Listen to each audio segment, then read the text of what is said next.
Hello? Yes, this is Upper Walsham 3. Cathaway Manor House. Dinner's ready, Mr. Parsons. Yes? Oh, yes, Miss Prudence. Did you want to speak to the General? Very good, Miss Prudence.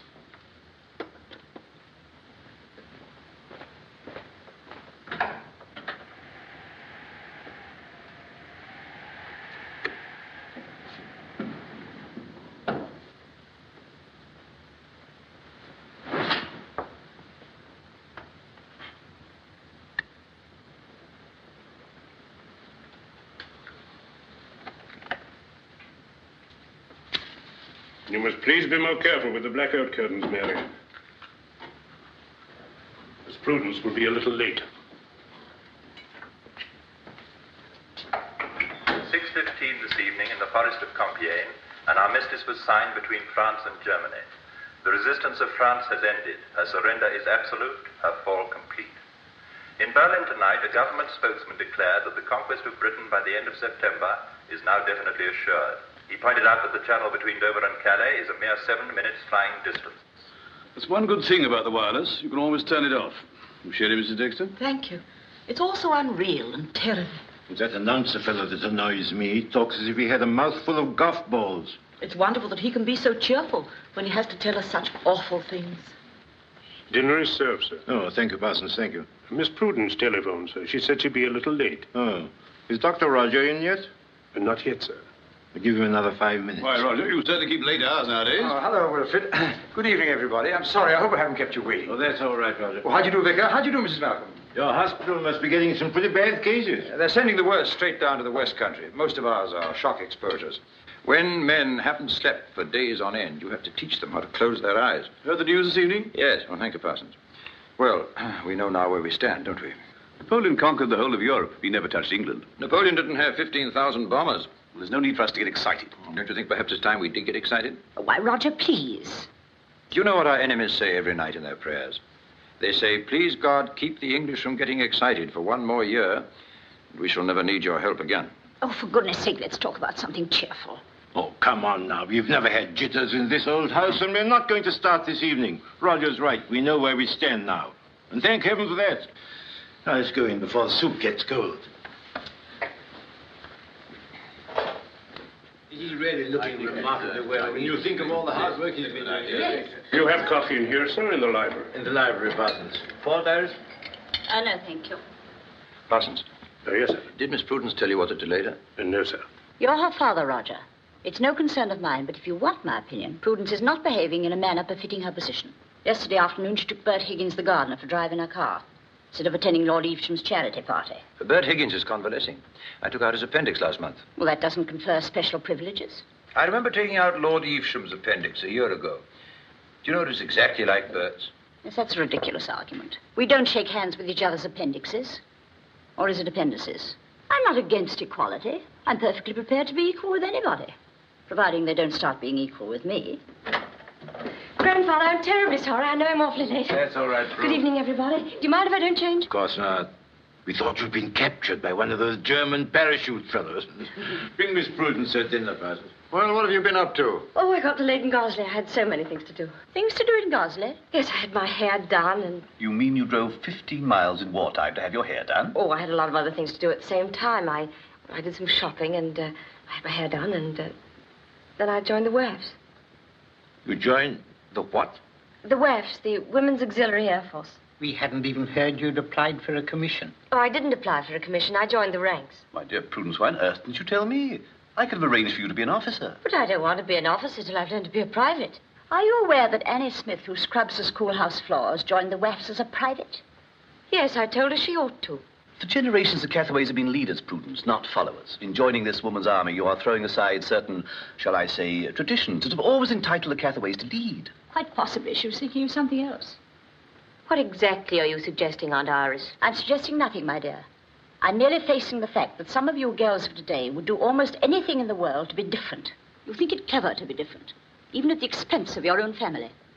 When you and Uncle Wilfred talk, I seem to hear words oozing from the holes of a moth-eaten sofa. Prudence, remember where you are. I do remember where I am. I'm in 1940 and you're in 1880. You and people like you are worse danger to us than Hitler is. Yes, I mean it. One day we may look back and thank Hitler for some of the things he's done to wake us up, but we'll never look back and thank you. You believe that 40 million people exist in England to make you comfortable.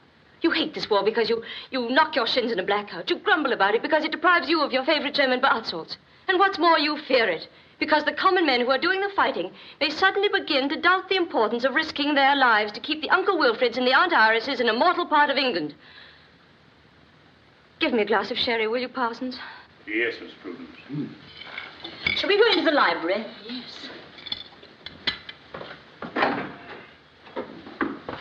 Are you joining us, Father? Yes. Yes. Shall we? Coming, Roger. Certainly.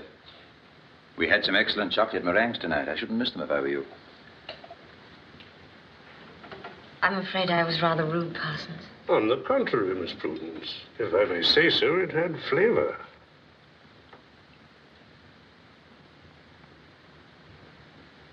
Janet Beeson. Here. Alice Morgan. Here. Rena Smith. Present. Jane Lindsay. Here. Rose Johnson. Here. Prudence Cathaway. Here. Violet Worthing. Present. Jean Red McIntosh. tape, that's what it is. Catherine I Clark. can see we're here without calling out all them names. Alice Ball. Here? You live in Gosley? Yes. No, I live across the downs near Walsham. Mary I'm Corcoran. local. Here. Do you know any boys around here? No, I don't. You leave that to me. I'll fix you up. All right, come through here. Bring your bags. Name?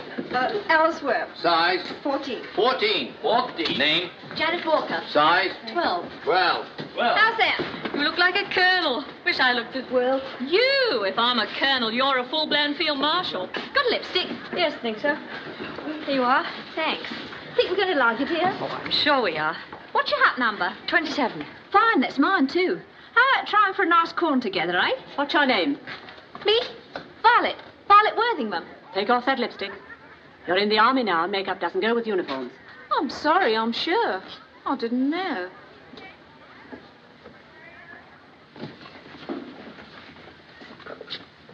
Do you mind? Oh, no, not at all. That's me and Joe. Oh, isn't he good looking? Joe's all right. He's going to propose to me. Good for you. You married? No. Promised? No, not yet. Well, look, Joe's picking me up at 8 o'clock tonight. I'll give him a ring and get him to bring along a boy for you. Well, maybe some other night. Joining up's enough to start with. You ain't a blue stocking. Oh, I should hope not. All recruits fall in at once on the parade ground.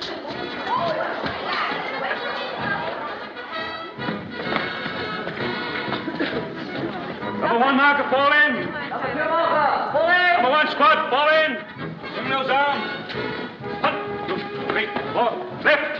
1, 2, 1, 2, 1, 2, and stop. Gas mask drill by numbers. 1, 2, 3. Center those eyepieces. Pads well up. Tighten those tabs. Yes. Steady. Steady. Heads well up. Release slowly.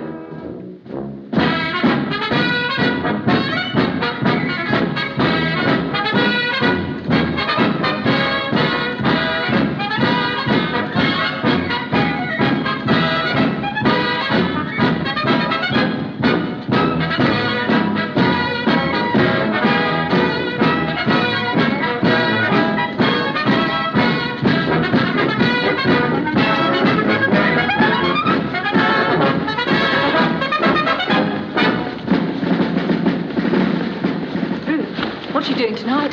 Nothing. Why? I'll tell you later. Wait for me. It's ever so important.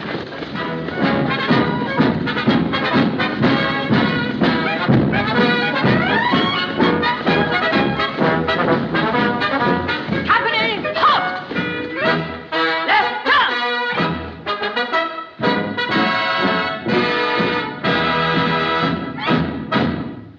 Well, what is it? Oh, it's Joe. He's joining the Navy tomorrow, and tonight's the last chance he's got to propose to me. But I thought he'd proposed the other night. Oh, well, I didn't want to tell you before, but 8 weeks I've been walking out with him, wet and fine. I've never got him so close as I did the other night, Prue. He was putting bits of grass down my neck like he always does when he's on the point or something. He just started to ask me when the air raid siren went. Oh, I could have killed those blasted Germans up there. Well, you've still got tonight, Vi. Ain't a hope unless we do something. Look, he calls up this morning to say he's bringing a chum with him. Whatever for? Oh, because he's Joe, that's why. He loves me right enough, Prue, but he's just scared stiff of marrying. So he brings along a chum to walk between us. So he can go away tomorrow and join the Navy. And enjoy it all by himself. Come on, Vi. Prue, would you do something for me? Anything. Come out with me tonight. Come out and take Joe's chum away, will you? But, Vi, I don't even know. Violet Worthing? Oh, there you are. You're on duty in the mess hut. They've been looking for you everywhere. Hurry. Coming. 8 o'clock tonight, then. You won't let me down, Prue. Oh, no, you won't. Joyce Wynne? All right. Alice Morgan? Yes. Prudence Cathaway? All right. Violet Worthing? Yes. Janet Beeson. All right. Where are they? They must be up here somewhere. Is that you, Vi? Oh, there they are. Joe, is that you? Yeah, Maria. This is my chum, Prue Cathaway. She thought she'd like a walk and... Well, that's fine. 3's an odd number and 4's a nice party for the pictures. This is my chum, Clive Briggs. Pleased to meet you, Mr. Briggs. Well? Well, let's go. Who wants the pictures? Do you, Prue? Well, I think I'd rather be outdoors at a night like this. I know. Let's all go for a stroll downtown and have a nice beer and bloater at the Fighting Cocks. Oh, come on, Joe. This ain't a cook's tour, all trooping around in a bunch. Mr. Briggs and Prue don't want us hanging around any more than we want them. See you back here at 10 o'clock. Be good, you two. There's a concert at the camp tonight. Would you like to go? If you want to, I really don't care. Well, perhaps you'd rather walk. It really doesn't matter.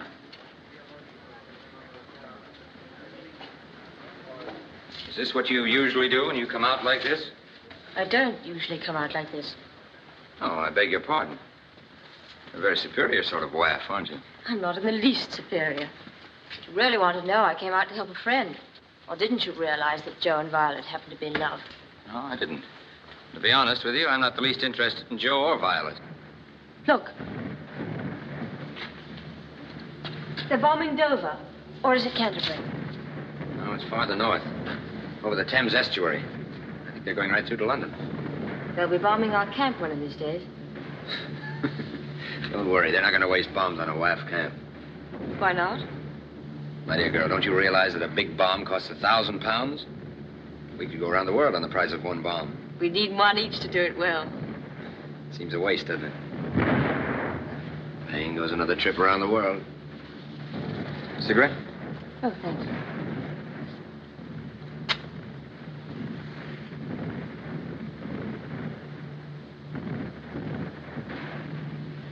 What's the English aristocracy doing in the ranks of the WAAFs? I don't know what you mean. I seem to recognize the proud voice that lords it over the patient British people. Are you one of the aristocracy haters? I neither hate them nor admire them. I ignore them. Oh, that must be terrible for them. Even if I did belong to what you call the aristocracy, have you any objection to my being in the ranks of the WAAFs? I have no objection. I only thought that the ranks might. Oh, they're quite broad-minded, you know. In fact, they're a very nice sort of girls. Oh, they're all right, I expect. Just putting them in uniform doesn't turn them into Joan of Arc, you know. You don't believe in girls in uniform. You don't believe in very much, do you? I believe in people who know what they're doing and where they're going. You're bitter about something, aren't you? Well, the show seems to be over. We better be moving on. Moving on? Sounds like a gypsy. Or a vagabond. Come on, let's go.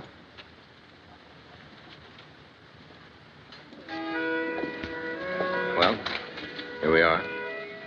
Sorry, I didn't get your name. Prudence. Prudence Cathaway. Prudence.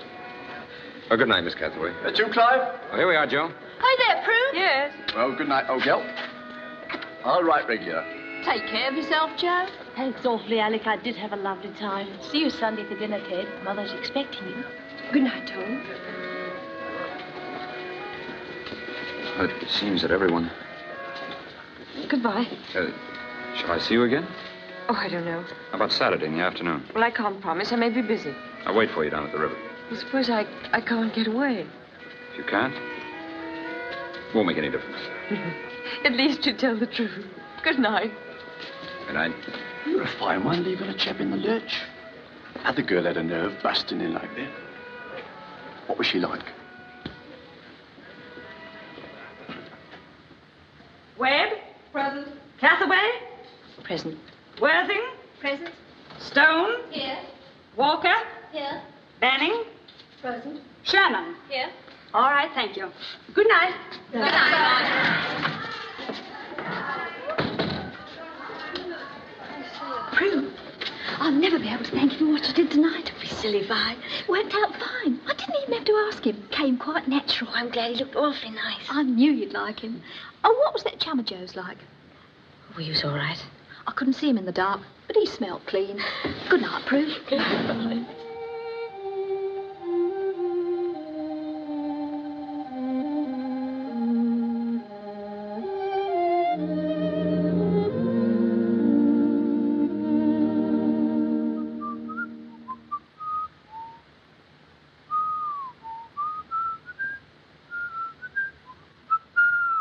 Hello. I'm sorry I'm late. I had an awful time getting away. Oh, all right. I'm glad you came. Have you been waiting long?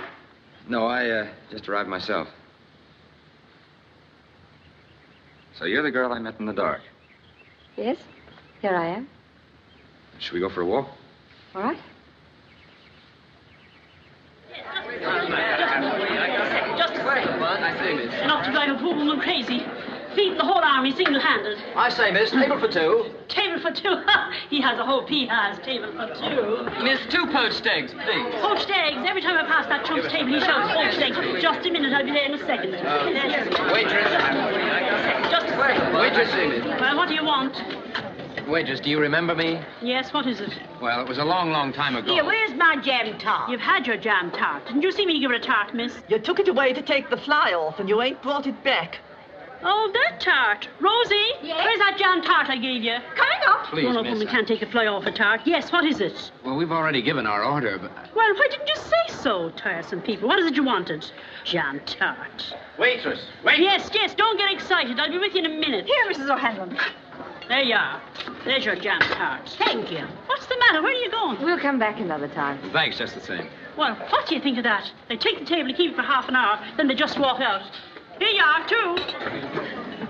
Oh, Clive, Banbury cakes. Do you mind if I have some? Not at all. Go ahead. May I have 4, please? Ever since I was a child, I could never pass a Banbury cake in cold blood.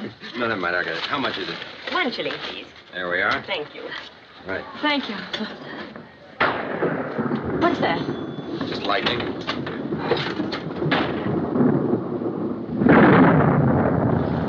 Well, what do the boys and girls do under these conditions? Depends on who they are and how they feel. Some get into hollow trees, others get into a cinema or a tea shop. Well, we've been to a tea shop. I expect all the hollow trees are full by now. That only leaves us the cinema. Do you think we can eat Banbury cakes in the cinema? We can try. Come on.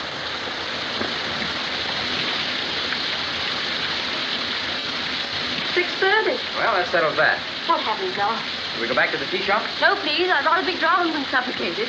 I'd better get back to the camp. Oh, but it's not 6 yet. It's half a mile to the bus. We can't very well swim over. Suppose we ought to wait here. Look, Albion Temperance and Commercial Hotel. Come on.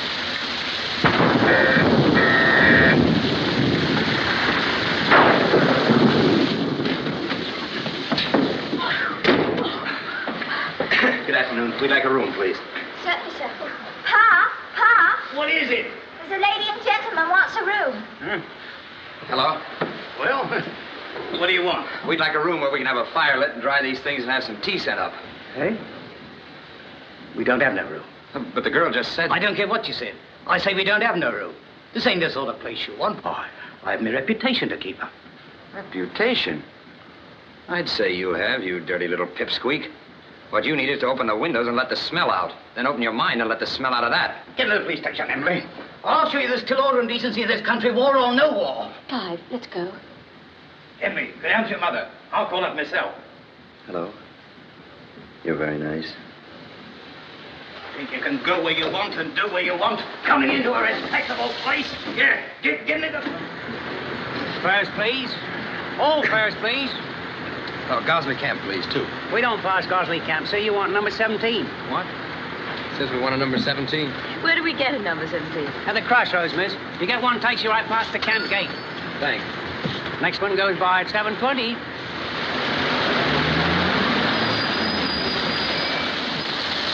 Which way do we go? The faintest idea. Look, we can watch for the bus and keep dry at the same time. Come on.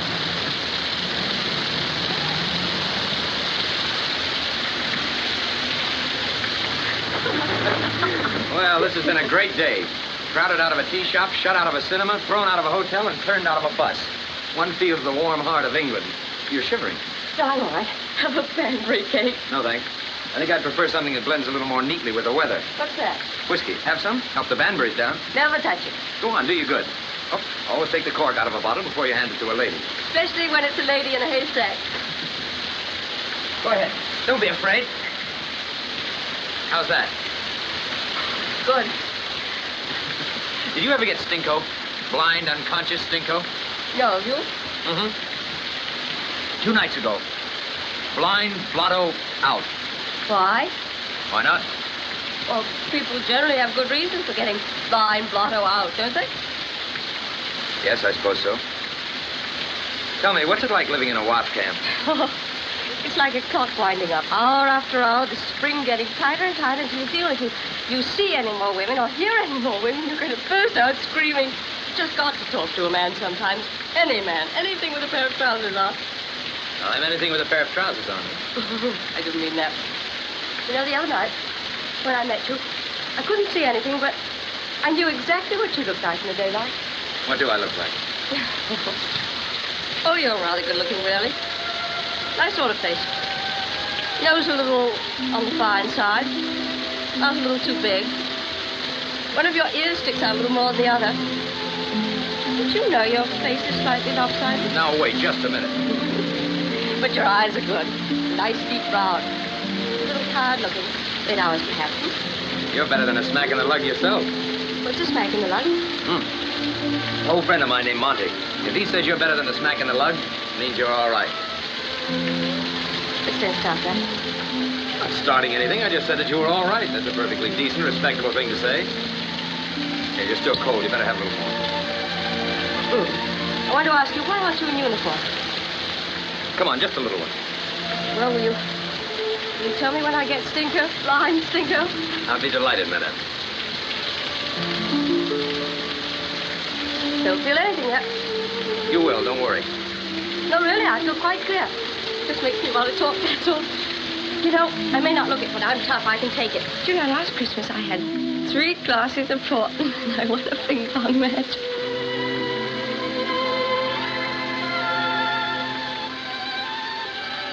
No, I didn't tell the truth just then. I do feel stinko.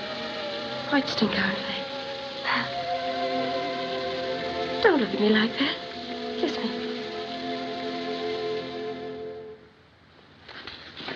Stop! Halt! Left turn! Stand up! East! Bus will be here in 5 minutes. You can put your kit bags over by the gate and stand nearby. Attention! Dismiss! Prue!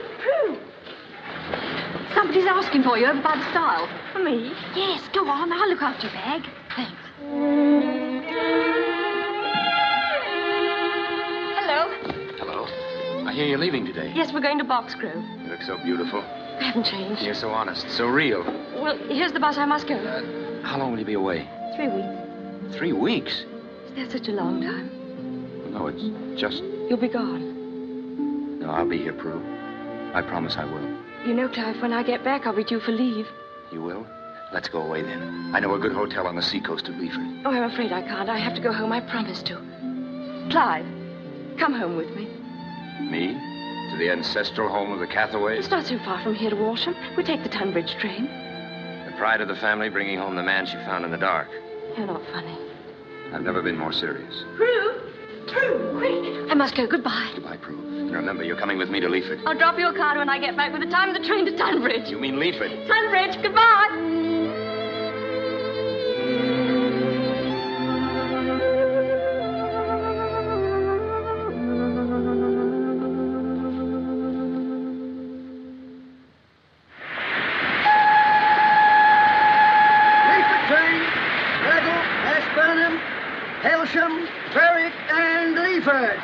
tell me what platform does the train for Tunbridge leave from? Number 3, sir. 4:27. 5 minutes time. Thank you. Would you keep an eye on my bag? Certainly, sir. Please take a seat. Tunbridge train. What's from Etchingham Water? Tunbridge Wells and Tunbridge. Could you tell me where the Leaford train goes from? Number 5, miss, over the bridge. You better hurry, miss. We'll be leaving in 5 minutes. Take a seat, please. Tunbridge train. What's from Etchingham Water? Tunbridge Wells and Tunbridge.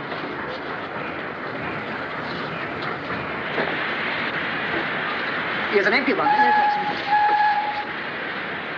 Come along now. Take your seat for Tunbridge. Take your seat, please.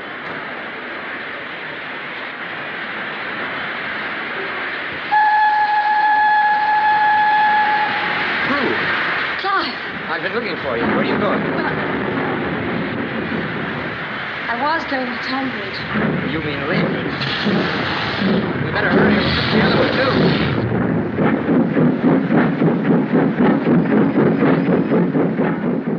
Well, I suppose some people would call this fate. Think of them at home. My first leave, there they are, running up the flags, rolling out the red carpet. And here am I, going in the opposite direction with a tall, dark stranger. You've made that stranger very happy, though, and very proud. That's a comfort. I'm not joking. I'm sorry. I've never seen you with your cap off before. Honey, Tom. What? I beg pardon? Oh, that's all right. Come in. Sorry, sir, but I have to punch the tickets. Come not me. There we are. Thank you, sir. Thank you. You're on the wrong train, miss. Right train, wrong ticket. Well, there was a mistake. How far are you going? How far are we going? Leaford. Pay the difference at the junction. Just a moment. Could we be alone in here? Hey? I say, could we be alone in here? Well, it's against the rules, but, well, I was in the last war myself. Thank you.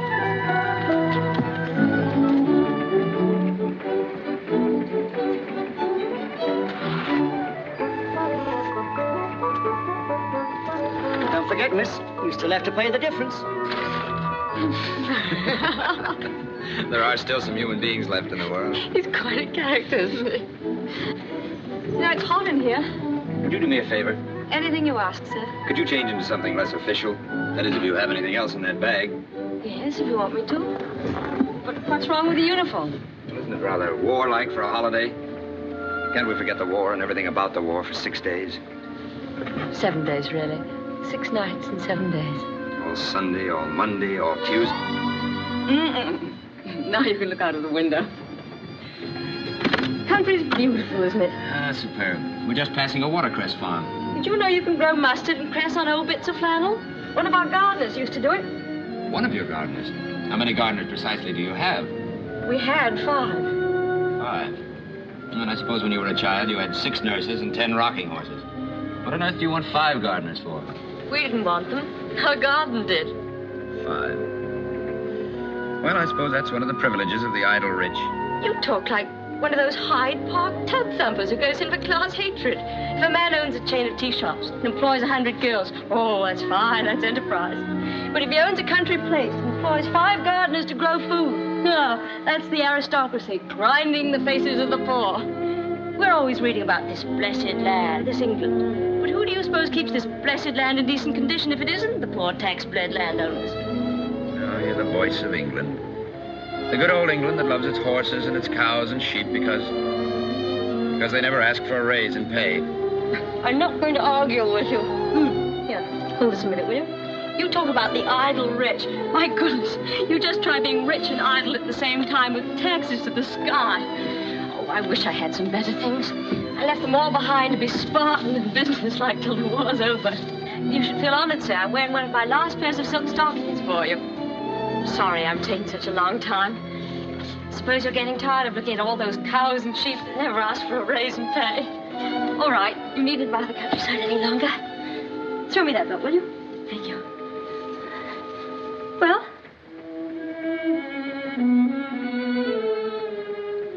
Well? You're very pretty. Taller. Slimmer. Cooler. What's the matter? And a stranger. I met a WAAF in the dark. I I haven't a gardener to my name. Why do you punish yourself, Clive? You worry about how big is our house, how much land we've got. And when I tell you, you look as though a fireproof curtain had come down between us. What does it matter? Nothing matters. We're on a holiday for 6 long, wonderful days. And you're very beautiful. Oh, that's better. Just a moment ago, I was only pretty. Now I'm beautiful. Getting on very nicely, aren't we?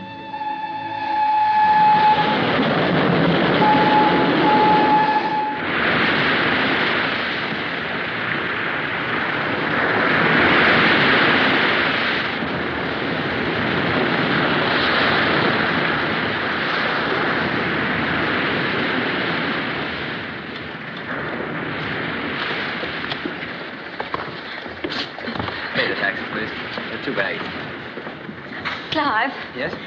I just want to say that I haven't been so happy for a long time. Come on. Hold that taxi. Party for the station.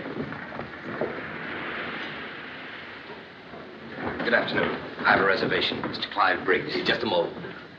Briggs.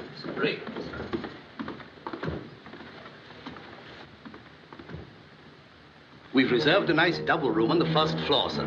Oh, we prefer 2 rooms. Do you have 2 nice ones? The best, sir. 214 and 216, both facing the sea, sir. Will that be all right? That'll be fine. Will you please sign the registers? Order. 214, 216, second floor. Yes. Shall I open the bag, madam? No, thank you. Just leave it there. Sea air, sunshine if you're lucky. Clear view of the Germans in Calais on a fine day. What more can man desire? You tired? No, I'm all right.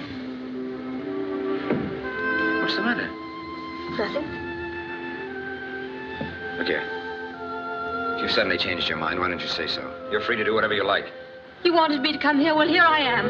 So please stop asking me what I want to do. What's happened? You were happy enough on the train? I know. I just didn't realize it. I'm sorry.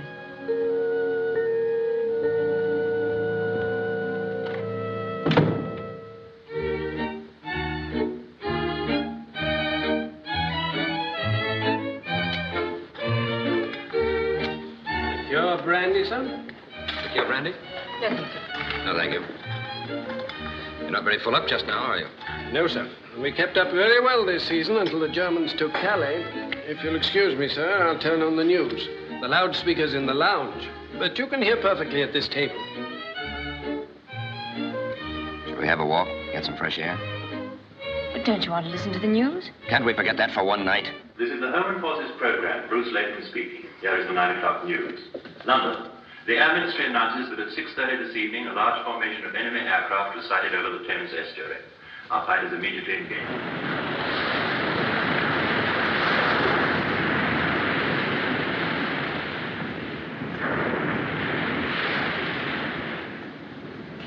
I used to know a little place at the back of the town. It would be more friendly than the hotel if you'd care to walk over. No, I don't think so, Clive. I feel rather tired. I think I'll go back. Prue. Have you made up your mind about tomorrow? You still want to leave? Yes.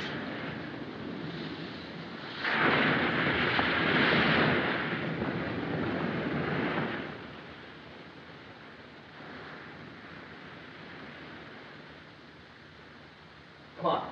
You can't stay here. I'm right. I tell you, I'm right.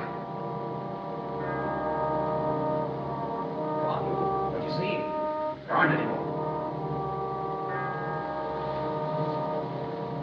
It's no good. Get out. Get out of there. What are you waiting? No use. No. No.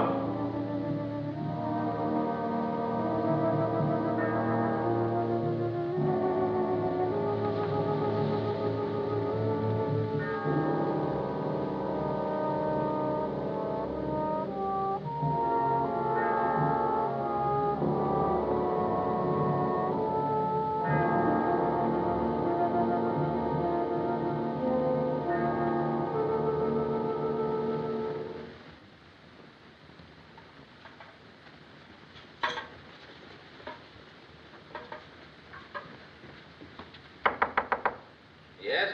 Your bath's ready, sir. Thank you. Was the water all right, madam? Quite, thanks.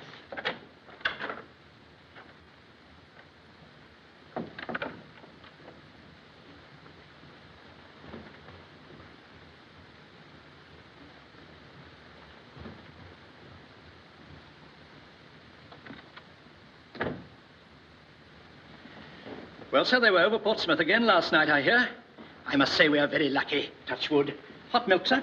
No, thank you. Good morning, Clive. Sorry, I had some shopping to do. Shopping? Oh, it's a lovely morning. We've some very nice grilled mushrooms this morning, madam, and the last of the Danish bacon. Or perhaps you'd like a nice Dover soap. No, nothing, thanks. I'd just like some coffee. Coffee, yes, madam. I bought this for you. For me? Yes. Open it. Go on. I thought perhaps you'd like it.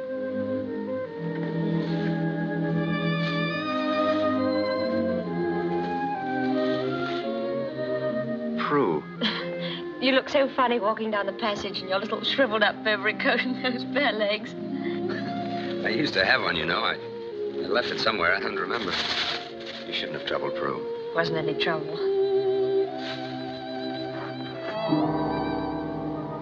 Did you sleep well last night? Yes, very. Did you? Quite, thanks. Telegram, sir. For me? Yes, sir.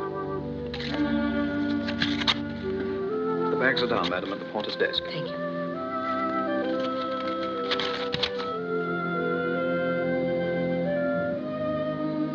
More coffee? Yes, please.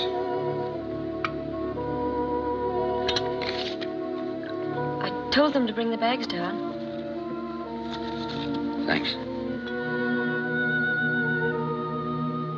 I'm terribly sorry about last night. I understand. No, you don't. The fact is, I nearly ran into my Aunt Iris. Your what? Aunt Iris. It's funny how romantic a thing like this can be when nobody knows about it. And then suddenly how sordid and shabby it all seems when an aunt appears. You mean you're leaving just because of your Aunt Iris? Yes, I suppose so. Anything else, sir? No, thanks. Thank you, sir. We've lots of time before the train goes, and it's a lovely morning out. Won't you show me that little place you told me about last night? Oh, yes, of course. If you'd care to.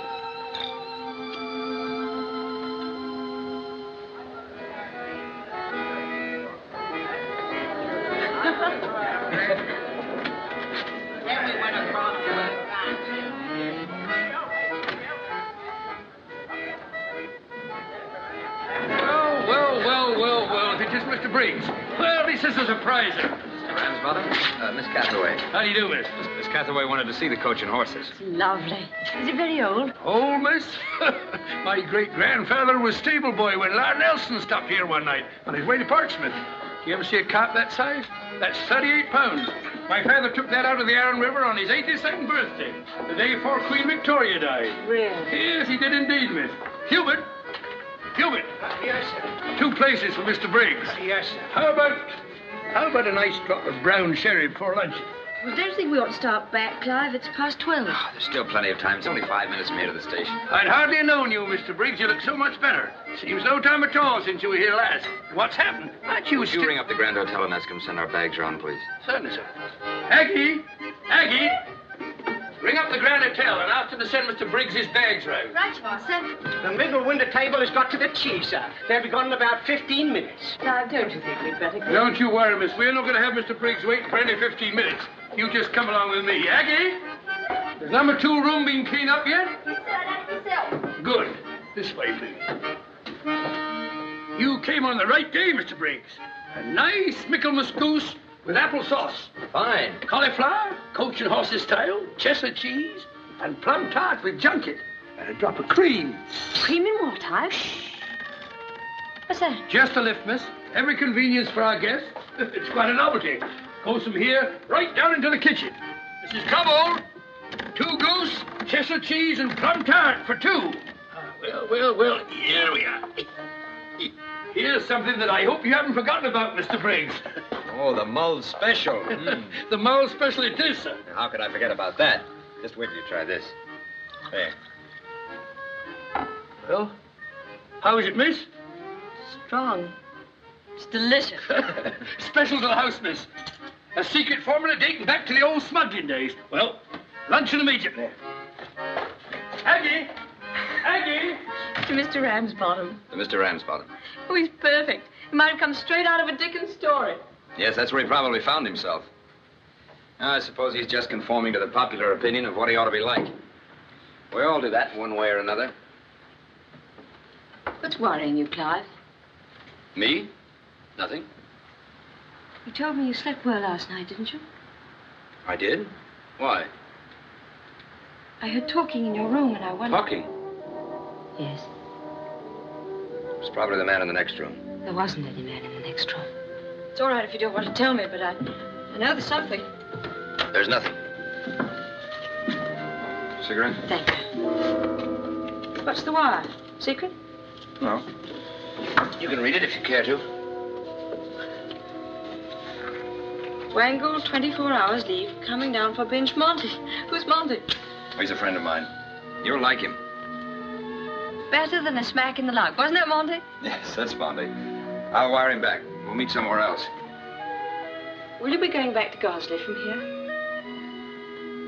I may, I don't know yet. Here you are, sir. Oh, and, Mr. Ramsbottom asked me to tell you they're sending your bags around right away. Thank you. Never mind, what are they? Oh, well, I think that's everything, sir. If there's anything you want, sir, would you pull this bell? One pull if there's something else you need, and two pulls for when you're finished. All right, thank you. Why didn't we stay here instead of that awful grand hotel? Well, this didn't seem quite the place somehow for people with 5 gardeners. Silly you are. You didn't tell me you'd stayed here before. I didn't stay here. I used to drop in some evenings. Were you working down here or something? No, not exactly.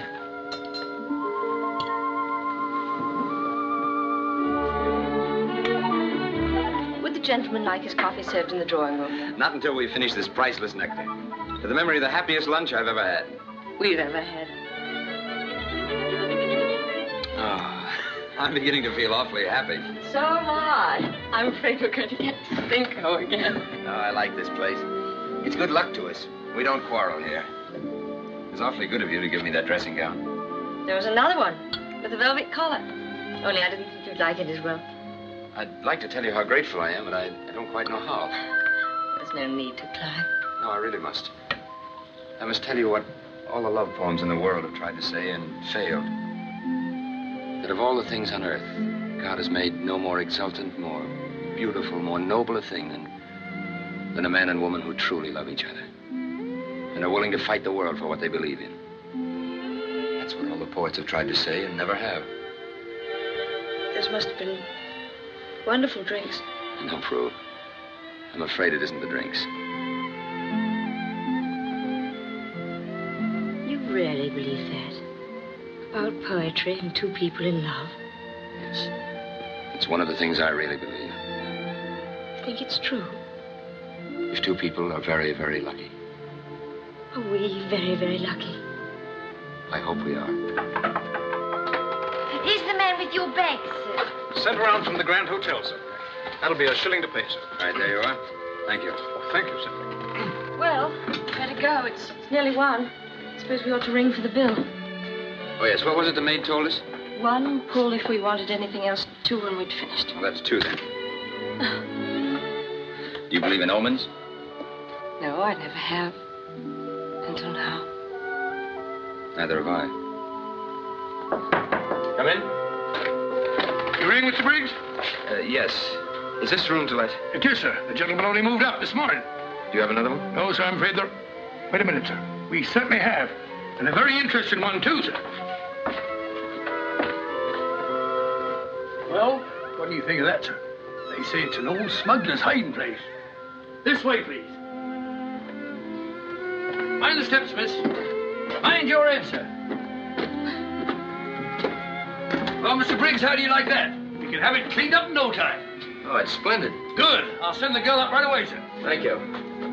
Now I should like to live here for the rest of my life. There was a cold blight on that hotel. I'm glad we started badly. Now we can start again. It's like having 2 holidays instead of 1.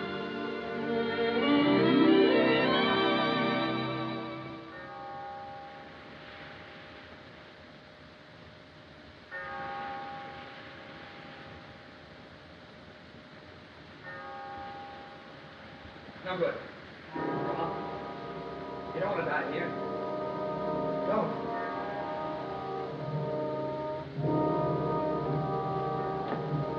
You can. I know what you think.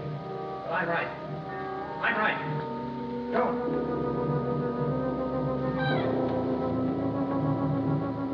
You can't. I'm right. I know I'm right. Don't. Don't. Who's that? It's Prue. What is it? You're calling out. Calling out, was I? What is it, Clive? Why can't you tell me? What was I saying? You're calling out orders. Don't worry, Prue. I'm all right. It's just sometimes when I'm not very well. Is there anything I can do? No. It's sometimes when I'm overtired, I talk in my sleep. I'm sorry I woke you. Would you like me to stay until you're asleep? No. I'm all right. Really, it's nothing. Good night. Good night.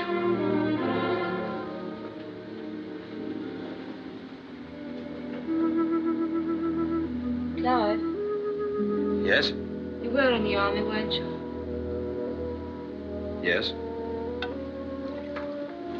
Why didn't you tell me? Why should I? We're on a holiday, and anyway, I'm out of it now. Were you wounded? No, I was ill. Is that all? Listen. I hear planes. Don't worry, they're ours. How can you tell? By the sound, I'd say there were about half a dozen flying quite low. You learned that in France. Please, Prue. What was it like, Clive? You won't be satisfied till I tell you, will you? Well, it was hell. Dirty, foul, disgusting. Do you want any more? No, not if you feel like that. Well, how'd you expect me to feel? Proud. Proud? I'm proud because you were there. You said you were out of it now. What was that? Shrapnel. Some of our own. Every shell bursts into 1,000 pieces, and every piece comes down again by the laws of gravitation.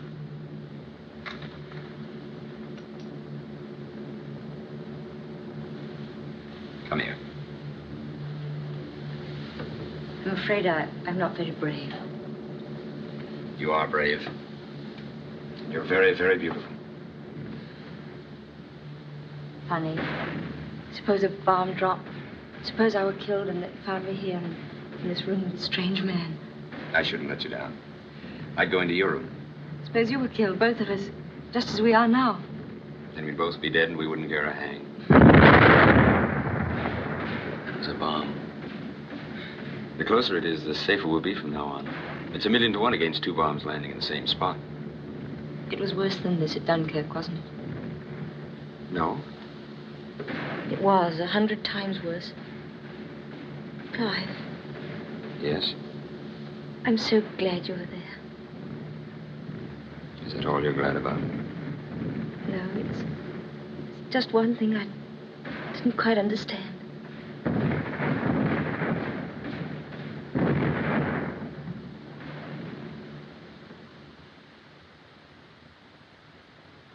Quite a remarkable thing, sir. One of those little phenomenons in nature. It certainly is, but did it do any damage? Direct hit on the old skate rig, sir. But as the town council, we're going to put it down this winter anyhow. The Luftwaffe saved the taxpayers £100. All right, sir, take it away.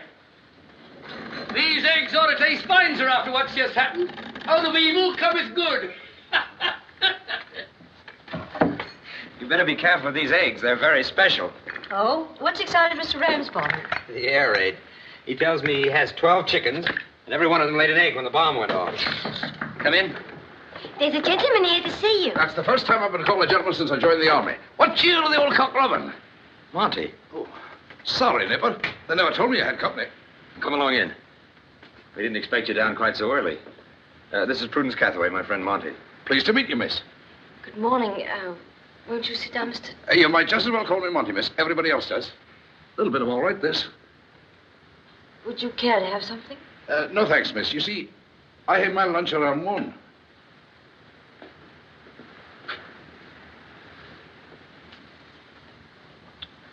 Well, you'll be wanting to get dressed, Prue. Don't you mind me, miss? Look, Monty, as a matter of fact, This is her room. Oh, sorry, miss. My mistake. Come along. See where I sleep. Oh. You have a nice trip down? Aye, I'll say I did. There were 2 Marines on the train in the commercial traveler. Mind your head. We got the civvy in the poker and squeezed him every pot. I made enough to pay for the whole trip down and back. Hey, you got any ghosts in here? Now, this is where the old smugglers used to hide. Sit down. I'll bet you got beetles, though. Beetles? There's always beetles under these old roofs. Sorry, Nipper. I put my foot right in at that time. Did you bring her down with you, or did you find her here? She came with me, of course. Aye. I might have guessed that. Accidents like that don't happen so neat. She's a nice girl. Oh, she's a nice girl, sure. Well, she is. Well, I said so, didn't I? Oh, come off it, Nipper. I wasn't born yesterday, no more were you. You don't have to make excuses. How long did you leave, Monty? 24 hours. Take the first train up in the morning. We'll have to have a talk, Nipper. All right. How much does she know? Look, Monty, you said you'd come down here for a binge. Well, I had to say something, didn't I? All right. We'll have our binge. Come on, have a drink. Okay. Yes, Can we come through? come on. We'll be at the bar, Prue. Would Mr. Montague care to have lunch with us, Clive? Of course. On one condition, little lady. Dinner tonight on yours truly. Lovely. Well, she did not think so much of me, does she? She will.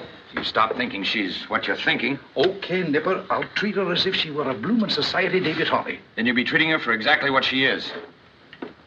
And you've eaten off much more than you can chew. Come on, out and out. We're all fed up with you. Oh, blimey. And all you topple off, and all your nasties too. Oh, you may get something to remind you of the old red, white, and blue. We're sick of all the trouble and the mess you made. Come on and stop. Go ahead. See if you can find a table, Monty. I'll get the drinks. What do you have, Prue? Gin and French. Find the old mile for me, Nipper. Right. Come on, little lady. We'll dance across. Love to. And so you've eaten off much more than you can chew. Come on, out and out. We're all fed up with you. Oh, blimey! Hey, fellas, look who's here! Monty! Monty, up for it. Come and go. How are you, Monty? Come and sit down. Good old Nitty. Oh, here, miss. I want to introduce some of the boys of the East Kent Fusiliers. How'd you do, miss? Not bad, eh? Not bad, eh? Don't you think we ought to make sure of that table over there? Hi, miss. I'll see you later, boys. Don't you worry about that, Monty. We'll be there all right. Oh, that's a bit of all right, ain't it? That's a bit of all right. There's something I've been wanting to tell you, miss. Yes? Sorry I crashed into your room this morning. If I'd known you were there, I wouldn't have gone in with so much of a bang. Oh, that's all right. Well, it's tough on a girl when she's got to meet her chap's friends. But don't you worry. Or don't you judge him on me. He's class, and he's educated. He may not fling it in your face, but he's a real gent. He thinks a lot of you, too, Monty. Well, that's because we're in the same crowd. When you work with a bloke, eat, sleep, and drink with him for months on end, you either want to shoot him or die for him. Were you in France together? I'll say we were. Was he a good soldier? Was he a good soldier? Let me tell you something. I've been through 2 wars, and I've seen every sort of man in every sort of trouble. And you can take it from me, miss. The Nipper is great. If you could have seen him coming down the road from Alice with them ration bags slung over his back, walking into hell and cool as a cucumber, and coming back the very next night and doing it again. You wouldn't have to ask me, is he a good soldier? Well, I'll tell you something else. He's up for a medal. Yes. Aye. DCM, for carrying his wounded company officer the last 2 miles to Dunkirk, and then giving up his own place in the boat to help the wounded. If they ask me, I'd make it the VC. Tell me about it. Well, it was after the Belgians had thrown up the sponge. Look, here's the street in Douai where we were fighting a real guard action to let the main army through. Hold Douai to the last man. That was our orders. Well, we got to here when the jury opened fire. Here. Hi. When you 2 finally win this war, call me. I'll be at the bar. Monty was just telling me about the medal. What medal? Yes, good. You're up for a medal, laddie. You're a bloomin' hero. What are you talking about? In fact, I had it firsthand from the sergeant major. Deputation from the East Kent Fusiliers. Now, what's your trouble? Well, we tossed up odd men out for the privilege of us and your young lady for a dance, and I was the lucky one. Well, I'm not the lucky one at this table. You're talking to the wrong bloke. Oh, that's all right. Do you mind, Clive? No, go ahead. Oh, thanks. That's very nice. Well, drinks on me, chaps. She's a nice enough girl. Why don't you keep your mouth shut, Monty? You promised me, didn't you? All right, all right. I didn't start it. She asked me. Ask you what? Good beer, isn't it? Yeah, it's all right. Look here, Nipper. I hate talking the way I've got to, but time's getting short, and this may be our last chance, so we might just as well face it. Absence without leave, that's one thing. But desertion, that's another. You were given a month's sick leave on the 10th of July. Today is the 15th of September. Now, look, Nipper, we've been pals for a long time. You might just as well save your breath, Monty. I'm not going back. Oh, listen to me, Nipper. She's a decent enough girl. She's got nothing to do with it. Nothing. I made up my mind a long time before I met her. Well, if it isn't her, it doesn't make any sense. You must be crazy. Hey, Monty! She dances all right, don't she? Hi, laddie. Let's talk sense, Nipper.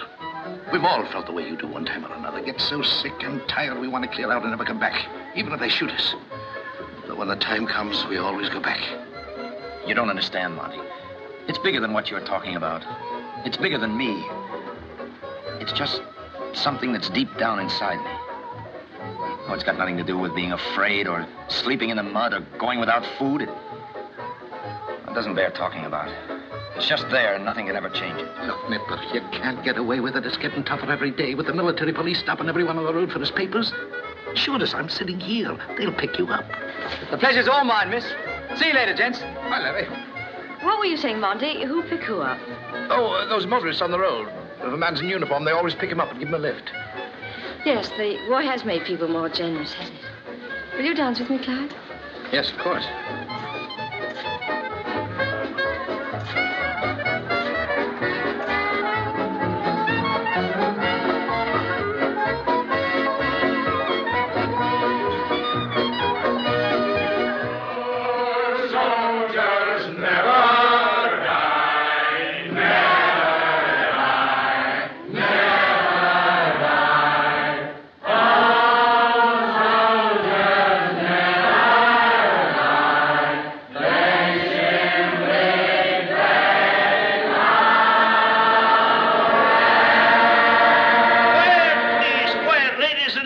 Just a moment.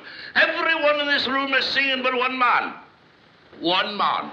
Go ahead, Monty. Don't worry about me. You know I can't sing. Ladies and gentlemen, he says he can't sing. I've known the man for 2 years and he can sing. We sang this song together before every rank in the army, from field marshal to sanitary squad. Is that the truth, Nipper, or is it not? Oh, go on, Monty. Get along with it. If you can sing it for all of them, can't you sing it for me, Clive? All right. Aye, that's better. Now then, all together. Old soldiers never die, never die, never die. Double brandy, please. One, Gary. No more, not tonight, Clive. No more, not tonight. You're all the same. The reforming urge. You go halfway and then you start to preach. Give me another one. Clive. Yes? Keep the empire burning while your hearts are yearning. Though your hands are far away, they dream of. Shall I put a head on it, lady?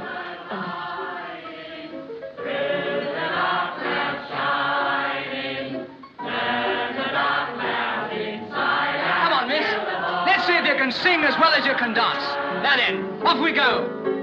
Keep the fires burning while your hearts are yearning. Though your lads are far away, they dream of home. There's a silver lining through the dark cloud shining. Turn the dark clouds inside of you and watch come home. Closing time, everybody. Closing time. Time, ladies and gentlemen, please, time. Closing time, ladies and gentlemen, please.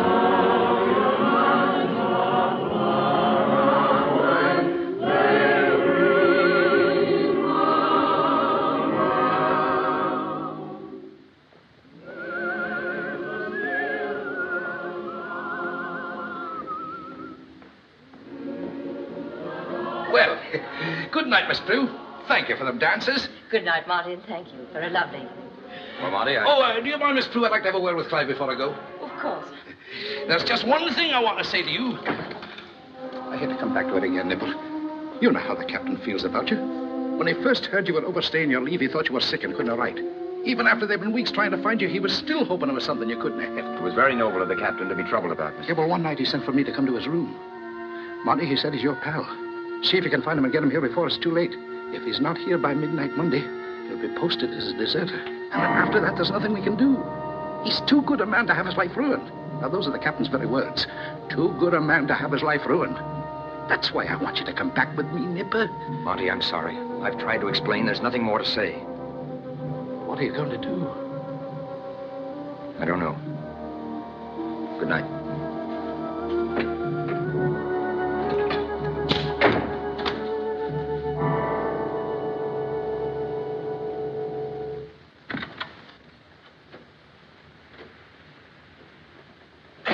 Is that you, Clive?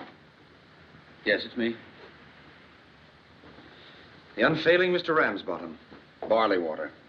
Have some? No, thanks. Help me, will you? Yes, of course.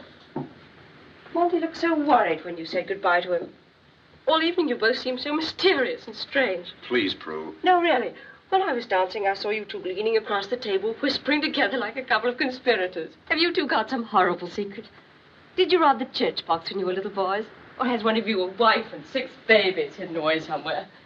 Come on. What is it? Well, it was about a friend of Monty's who joined the army the day the war began. Because he believed that he was going to fight for something that really mattered. He was ready to fight and willing to die if there was any sense and reason to it. But he didn't find any. He found his leaders stupid, complacent, and out of date. With no claim to leadership but birth and class and privilege. They weren't leading him in a struggle for a better England. They were leading him in a struggle to preserve the same rotten, worn-out conditions that kept their class in comfort and his in poverty. They were asking him to give his life for something that he hated and despised. Is Monty expected to answer this man's problem? Monty had nothing to offer in reply. You might ask him whether it's time to doubt and argue when his country's fighting for its life. No one believes that England's perfect. We all know we were badly guided and unprepared, but what's the use of whining about the past when we're fighting to survive? What we're fighting for is bigger than he is. Bigger than his leaders, bigger than you, Clive, or me. If we lose our faith, what's the alternative? To be beaten in this war would be terrible, unthinkable. That's what he's trying to see clearly through this awful confusion. He keeps asking himself, if England were to lose, could we be worse off, or weaker, or more shameful? But doesn't he understand that right or wrong, it's too late to doubt or question? We're in it now, and we've got to go on. Monty should tell his friend there are bigger things to fight for than his conscience. He's told him that. He's told him that he must fight for England. Do you know what England means to this man? It means poverty, hunger, begging for work, no matter how cruel and humiliating. And if our armies did win this war, what share will this man have in the England that he's helped to save? They'll give him nothing. It'll return to the men who have owned it and disgraced it, so that they can go on disgracing it until the next war comes. I don't think that will happen. I hope it won't. But whatever does happen, let us decide it, not the enemy. But you've only told me the things this man's brain tells him he shouldn't fight for. What about all the things his heart tells him he should fight for? What things? He must ask his heart. He doesn't think with his heart. Go ahead. Tell me just a few. All right. I'll try. If anyone asks me what England is, he robs me of an answer because everything it is can't be spoken about. If you do, it's like tearing apart a flower to analyze it. If I said it was Shakespeare and thatched roofs in the countryside, he'd laugh. If I said it was speakers in Hyde Park, free to say what they wish, and polite bobbies at the corners, those cliffs over there, and Drake alive in memory, he'd laugh again. If I said England was the New Forest, deep in ferns and holly trees, If I said it was May blossoms rich in spring and bluebells like a God-sent carpet, and the rain and the shine and the green of our blessed land. If I said it was the larks that will sing here tomorrow, high in the sun tomorrow and forever. Or the shout of a newsboy at the corner, the sound of a taxi horn, or the age and dignity of our cities. If I said it was all those things, he'd laugh because words have said it so often before. If I tried to say it was all the things that make the pride and joy and gentle gladness of our people, I'd use words badly and shame the things themselves by doing so. I couldn't tell him if he won't see beyond the emptiness of words. But I could make him see. England, it's Monty and the boys coming up the road from Douai.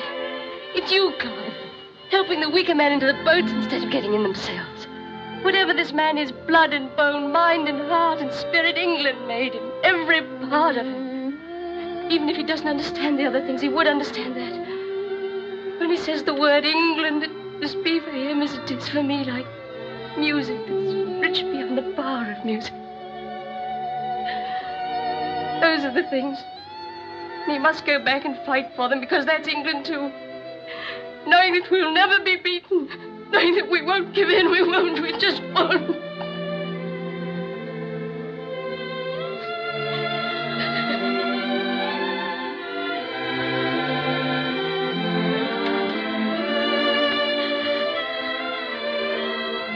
I'm sorry, Clive. It's just something I feel so terribly strongly about.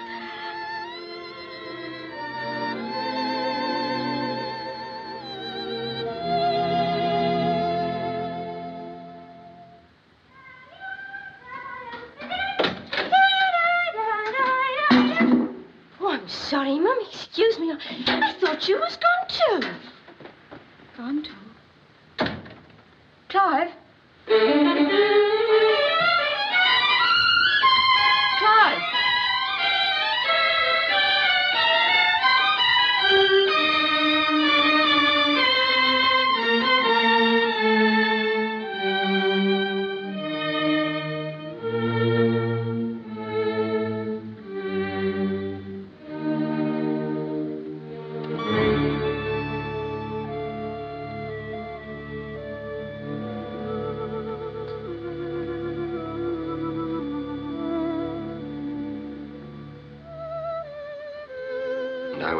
Attempt to destroy what you believe, then I would tell a child that Father Christmas did not exist.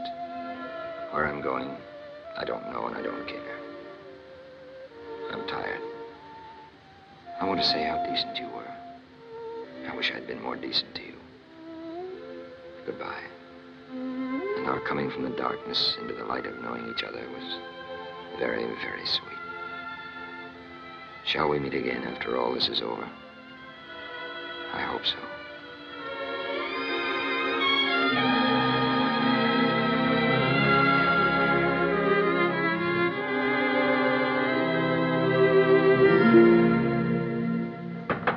Yes? Have you heard anything from Briggs? Sorry, sir. But I'm still hoping. Thank you, Corporal.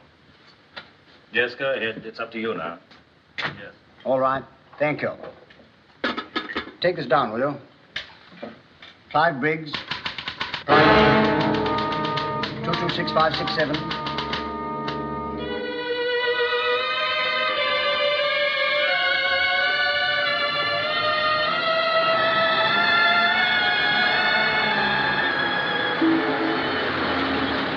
Where you making for, chum? Next town. Well, I turn off before Petersfield, but I can take you as far as the Blue Bridge Crossroads. Come on, hop in. Thanks.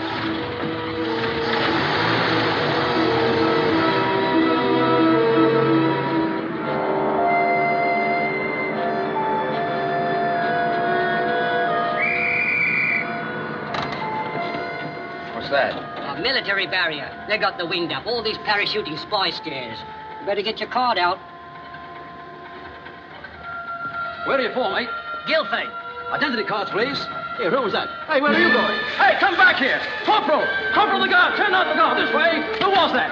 Don't ask me. I picked him up on the road. Spoke quite decent English, too. Come on this way, over here!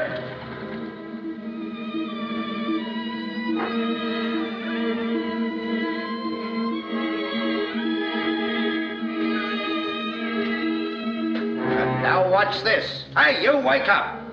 What are you doing here? I'm talking to you. What are you doing here? I was just sleeping here. I'm on a walking trip. Where's your haversack?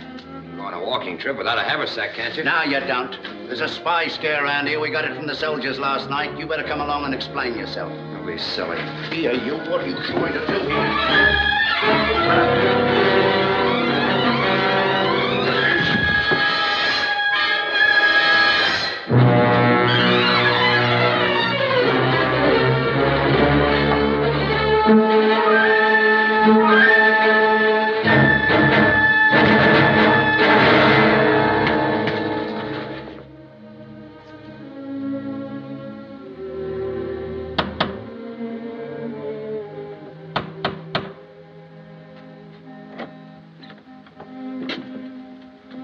Yes?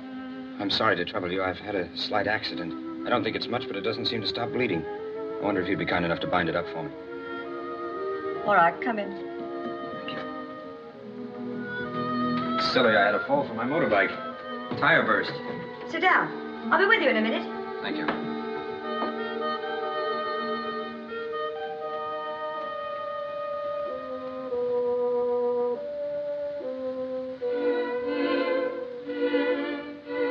To have it stitched. They'd have done it much better at the hospital. Yes, I know, but I hadn't time to find the hospital. I'm in rather a hurry. Where'd you say you'd left your motorcycle? At a garage. They're putting it right. On the Midhurst Road? Yes. This is going to hurt a little. Mom! Did you see him go by, Mom? Did I see who go by? The police. There's been a fight, Mom. A spy. Who told you that? They telephoned from Dunstan, and Mr. Robinson told the teacher. They found a spy in Mr. Bristow's barn. They had an awful fight, and he got away. Go and get your lunch, Jackie. Oh, yes, Mom. You, hadn't time to find the hospital? No? It's on the Midhurst Road, half a mile from here. Must have gone right past it. You couldn't have missed it. Yes, but I... I'm sorry. I'll have to telephone the police. I know what you're thinking. But will you believe me when I tell you that I'm not a spy? Honestly, I'm not. I was sleeping in a barn, and a man tried to stop me from leaving, and I had to fight him, that's all. Will you give me just 10 minutes? And you can do whatever you like. You must have this dressed again. Really needs a stitch. Will you give me 10 minutes? There. It's the best I can do. Now you better go. I wish I could thank you. I've used your bandages and everything. It's all right. It's my duty. And it's your duty to tell the police? Yes. Well, goodbye, and thank you again. Bye.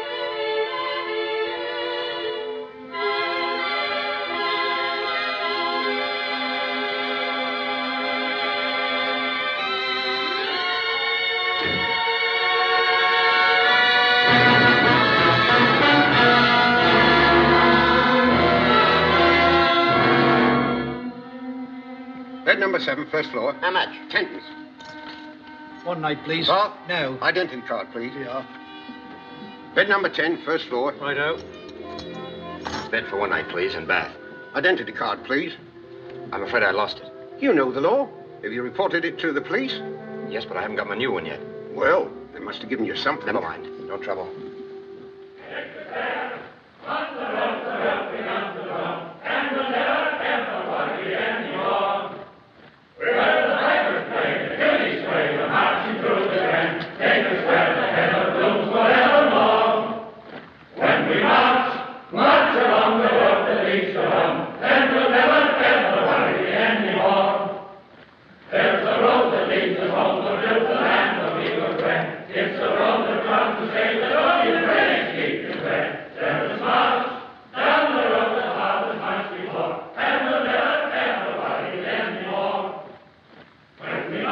Maybe they haven't uniforms, but they have got the spirit. Look, there's Harry Gates, the poacher, marching with Sir George.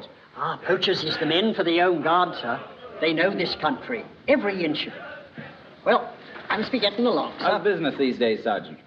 Not so good, sir. Not so good.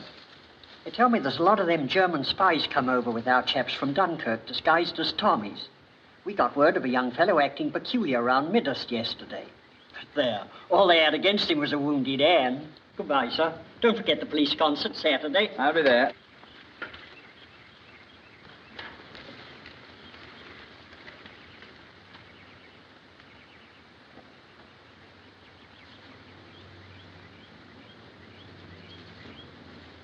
It's all right. I'm not a German spy. You can search me for weapons if you like. What are you doing here? Hiding. You look tired. I'm just going to have my tea. Would you care to join me? Thanks. Don't walk in the graves, please.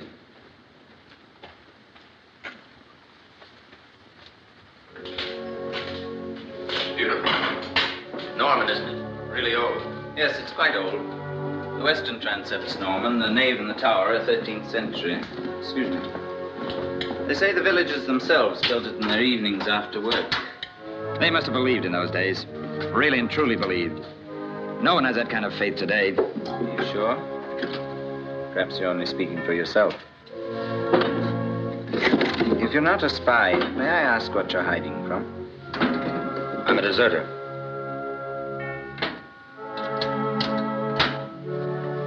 Thank you. This is the way to the rectory.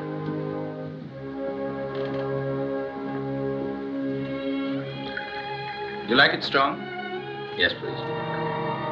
You know, it's a funny thing, but I never thought I'd place such priceless value on 4 walls, a fire, and a cup of tea. Is that all you really need?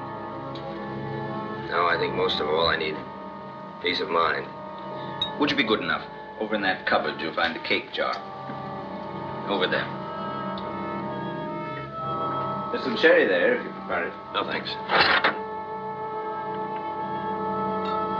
Must forgive me if I'm rather conventional, but did you ever try to pray? Some people get quite a lot of help from it, you know. I've prayed all right. When you're in a jam, you pray. Even chaps like me. At Dunkirk, I prayed to God and the Pope and Buddha and Muhammad, every one of them.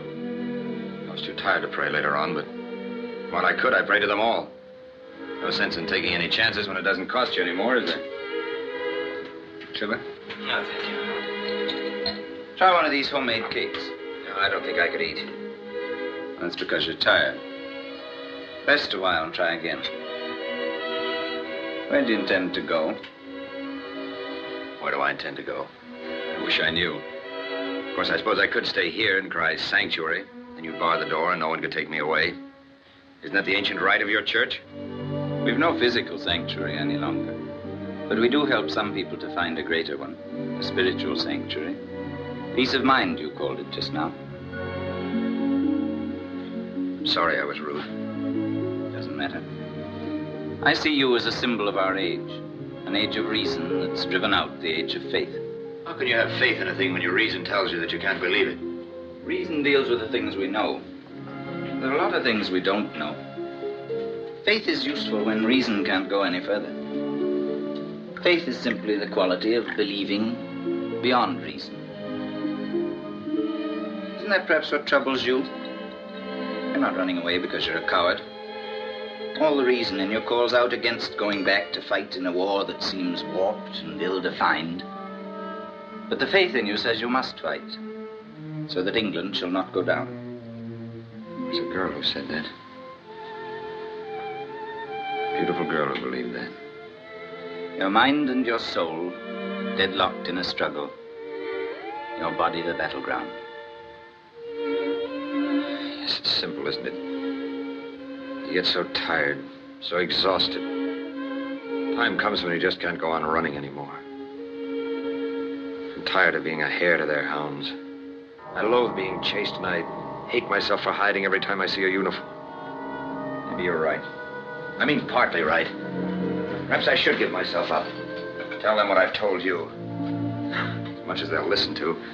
It's their responsibility. Let them decide. I wouldn't make any hasty decisions if I were you. You may regret it. No. A man must have integrity.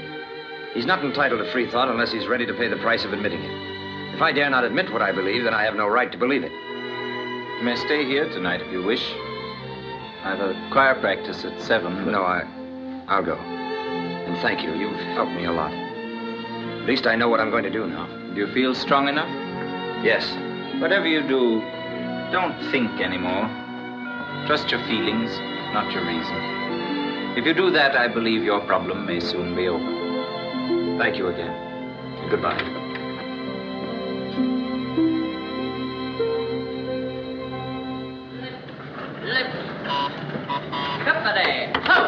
Left Gosling? Yes? What? Prudence Cathaway?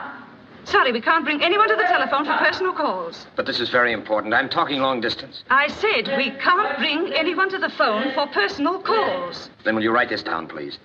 Mr. Clive Briggs wants Miss Cathaway to call him back at Merton 734. Yes, that's right. I'll be waiting right here. Thank you. Finished? Not quite. They're going to call me back. Do you mind if I wait here? Oh, no, that's all right. Oh, that's probably for me.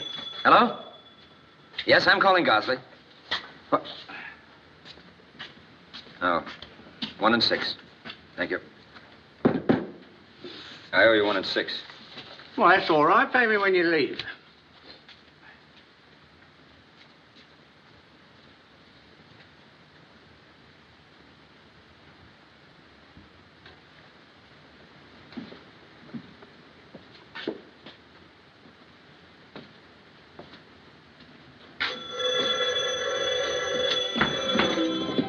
Hello? Is that Merton 734? Prudence? Oh, Prudence. Is that you, Clive? What's happened? Are you ill? No, it's just... Darling, what are you doing? Where are you? Near London. Oh, Prue, I must see you. No, I didn't write before because... Well, because I couldn't. But now... No, it wasn't that. It's because I'm going to give myself up. Clive, don't do anything. Don't do anything until I see you. Promise. Of course. Prue, do you think you can come here? We'll get married. Can you get away, get leave? Of course I can, darling. Only don't give yourself up. Don't do anything until I see you. I promise, darling. After all, if I gave myself up now, heaven knows when we'd see each other again. Oh, Prue, you're so beautiful, and I love you so very much. You do believe me, don't you? I believe you because you've never said you loved me before. Dearest, I didn't know, but I do now. It's suddenly so clear, and... But you do want to marry me, don't you? You know I do, darling. What time can you be here? I can catch a train about 7. I'll be in London a little after 9. I'll be waiting at Charing Cross Station under the big clock. Well, you better go now. You don't want to miss your train. No. There's plenty of time. Please talk to me. And the girl's been proposed to. She's got to talk to somebody about it. You're the only one. Oh, I love you so. But there aren't many girls that have been proposed to by telephone, and probably hundreds of people listening in. Until tonight, a little after 9. At Charing Cross, under the big clock. Bless you.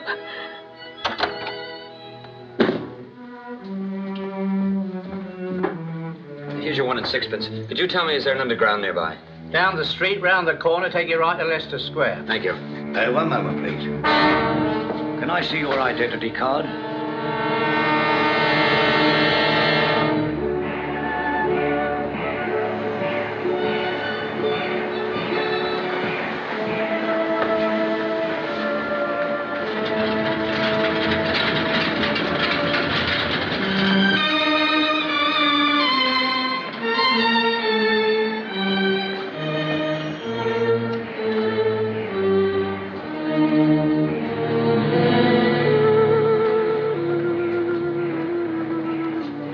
Where did you go from Leaford? I'm not sure. I traveled at night. I don't know the places. Sergeant, will you believe me when I tell you that I was coming to give myself up? I swear it to you. But I wanted just one evening. This evening. Then you slipped off a lorry at the military barrier outside Midhurst. Yes. Can I see the officer in charge? It's terribly important. See the officer in charge when the time comes. I've got to see him now. Please let me see him. If only I could make you understand. I beg of you. Parker? Yes, sir. I'll be back in a minute.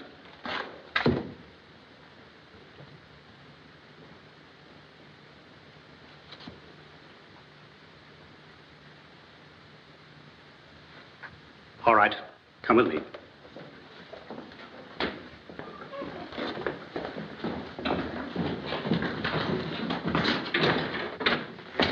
Here he is, sir.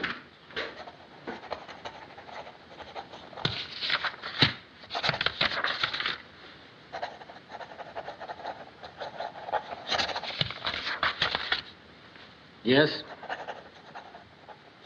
May I speak to you alone, sir? All right, Sergeant.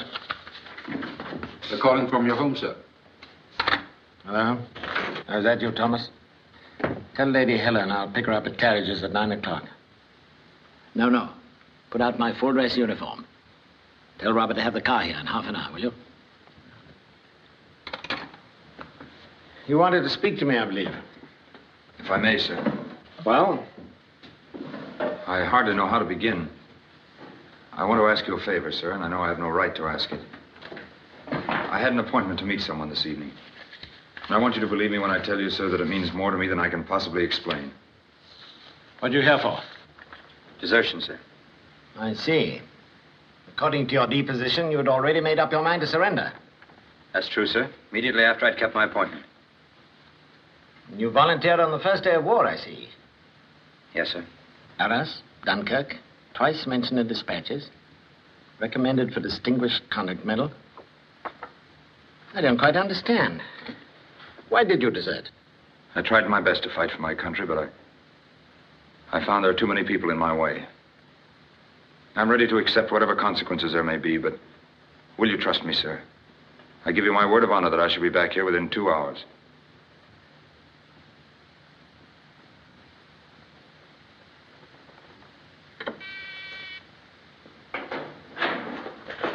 Sergeant, I'm giving this man leave.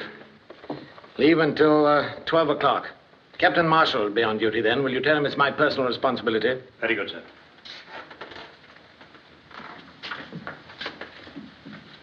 Thank you, sir.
train are you waiting for, miss?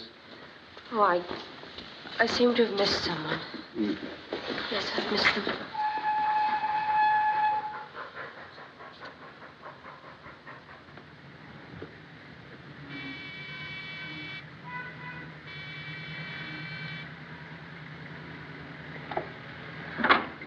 Miss Prudence. It's my father. And... Yes, he came from the hospital right after the air raid.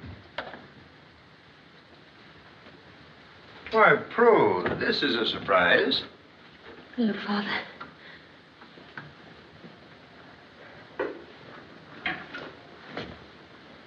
What is it? Something wrong? Oh, I just wanted to see you. You know, Prue, people come from all over the place to sit in that chair. Sometimes it's surgery. Most of the time, there's nothing wrong. You just talk. What would be the use of me if I couldn't help my own daughter? It's funny. I always think of you as a kid in pigtails. Father? Yes? On my first leave, when I didn't come home, I went away with the soldier. We stayed on the coast. No, please don't say anything, Father. I know it was wrong, but we did nothing to be ashamed of. And then last night, he telephoned me to come to London to marry him. But he wasn't at the station. I looked around and I waited. Then I came here, that's all. Well, that's a simple story. He just changed his mind, I suppose. No, there must have been another reason. You see, he'd overstayed his leave and he might have been arrested or something may have happened to him in the raid. He'd been through terrible times at Dunkirk and his mind was confused. He needs someone so much to help him. I've got to find him, Father. Can't you help me? I'll do my best.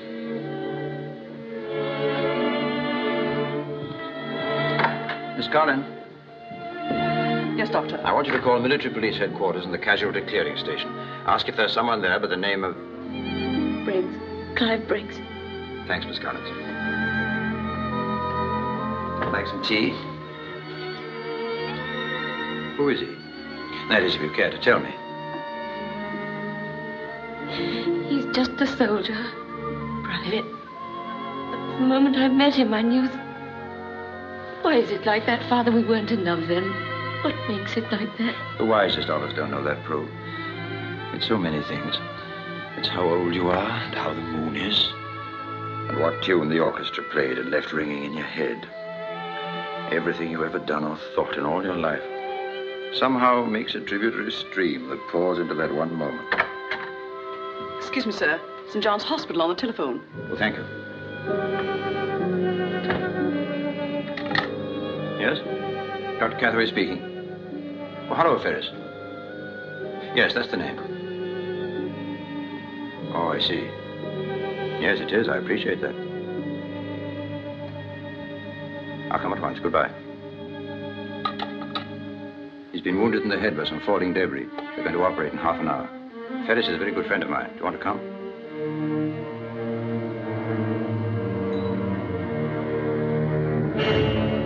It's not an easy case. Bad fracture on the left side. There may be danger of hemorrhage. Should have to expect great intracranial pressure. Yes. I want you to meet my daughter, Prudence. This is Dr. Mathias. Good evening. Dr. Ferris. We're ready, Doctor. Thank you, nurse. Excuse me. Nurse, will you look after my daughter, please? I should be glad to, Doctor. We shall be some time, I think. Have some coffee. The nurse will take care of you. Father. Yes? Father, I don't know how to say it, but please do everything you can.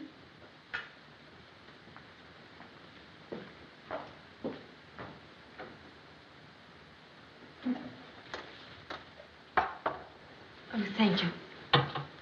How long does it usually take? Well, it's difficult to say, Miss Cathaway. Sometimes half an hour, sometimes it goes on for hours.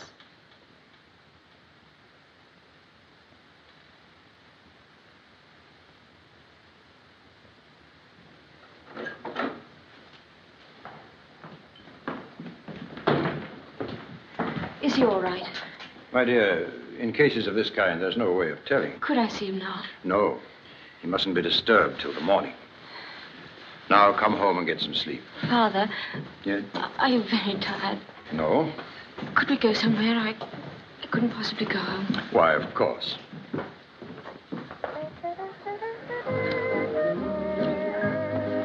I'll have some cold chicken, please, and a bottle of the Saint-Julien. Are you sure you won't have something, Prue? Nothing, thank you. A glass of wine, please. Very well, Manny. Would you like to dance? No, thank you. I'm quite good. Yes, I know you are. Hello, Dr. Cathaway. Oh, hello. Hello there. I bet people are saying, look at that old codger with a beautiful girl. Must be his money that does it. What's going to happen? Tomorrow morning, this morning now, you seem much better. That'll be the relief of the pressure on the brain. You'll be quite rational and quite relieved. And then? In the afternoon, we should expect certain signals. Rising temperature, moments of irrationality. There's no more I can say as yet. No more anyone can say.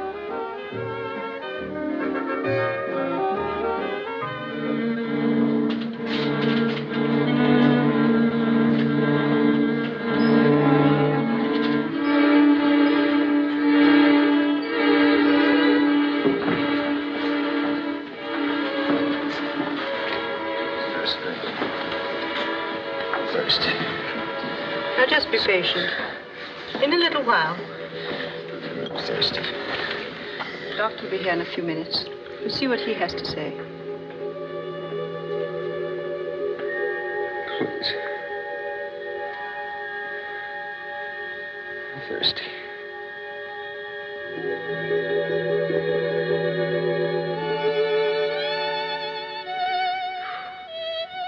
Yes, Clive.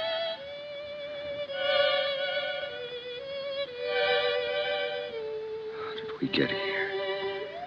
There was an aerator. Yes, I know, but how long have I been lying here? Since last night. Last night. But Prue, there was an officer of the military police. I promised him I'd come back. Don't worry. It's all been done. Everything's all right. Good. Give me your hand.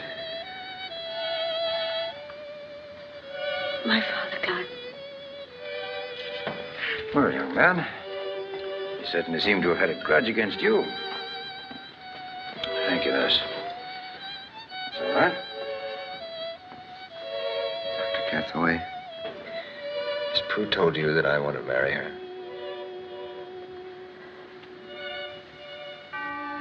I, Prudence, take thee, Clive, to my wedded husband. I, Prudence, take thee, Clive, to my wedded husband. To have and to hold from this day forward. To have and to hold from this day forward. For better, for worse, for richer, for poorer. For better, for worse, for richer, for poorer. In sickness and in health, to love and to cherish. In sickness and in health, to love and to cherish. Till death us do part. Till death us do part.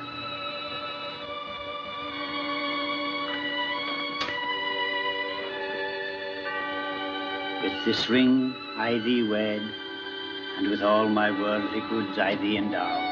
With all my worldly goods I thee endow. In the name of the Father, and of the Son, and of the Holy Ghost. Amen. Thank you, Padre. Well, it's the best man's privilege to kiss the bride. Didn't have time to think of a decent present, Nipper.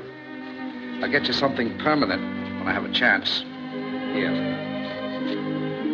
Sure you don't set fire to it myself. Well, so long, Nipper.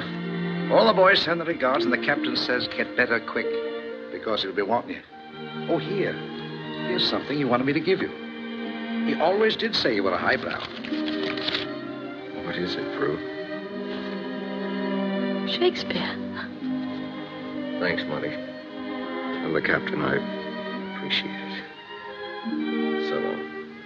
Drop in again tomorrow. Bye. So long, Prue. Goodbye, Monty. Mrs. Briggs must go now. Mrs. Briggs. This, above all, to thine own self be true.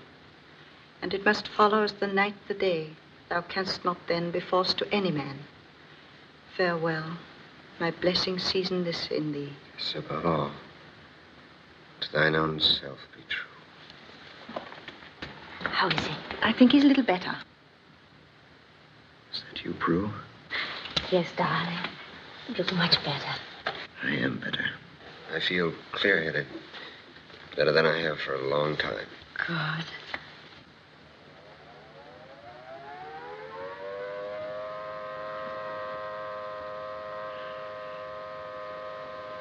They don't leave us alone, do they? I'm not afraid. I feel safe when I'm with you. Remember, the nearer the bombs drop, the safer we'll be from then on. Thirsty?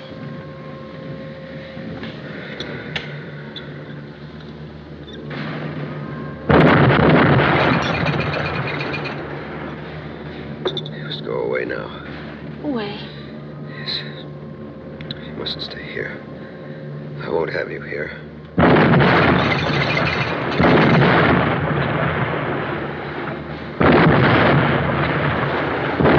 Mrs. Briggs, I'm sorry, but it's best for you to come away. We should be watching. I'd rather stay if you don't mind. Prue. Yes, darling. Your cap. Take it off. Of course. There. Is that better? Yes. Everything's all right. They're miles away. You'll tell me when they're close, won't you? Yes. I'll tell you.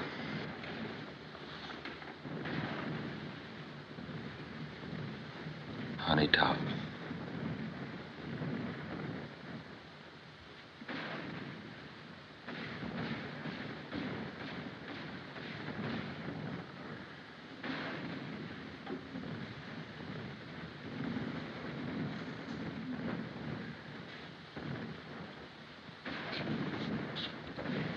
Why don't you go and get some rest? No, I stayed this long. I want to stay now. You can't help him by staying here. It would be just the same if you went down to the shelter. You can't let anyone die alone, even if they don't know. Why are you giving up so easily? I told you there's still a chance, and I mean it, honestly. There's nothing we can do now but wait. Please let me stay.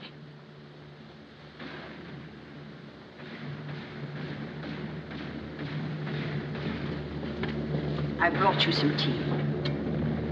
Thank you. Try to eat a little. There's some food in the nurse's room.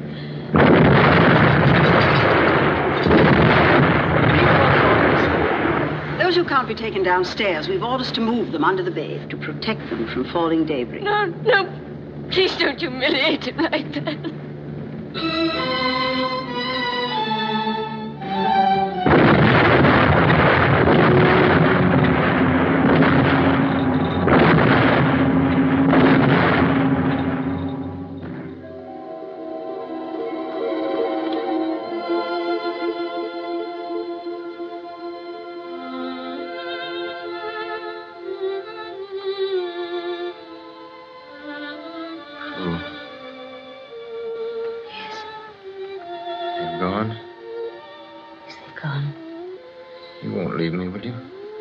No, I won't.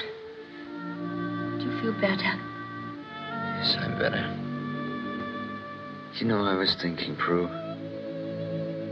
It's going to be a different world when all this is over. You must rest now.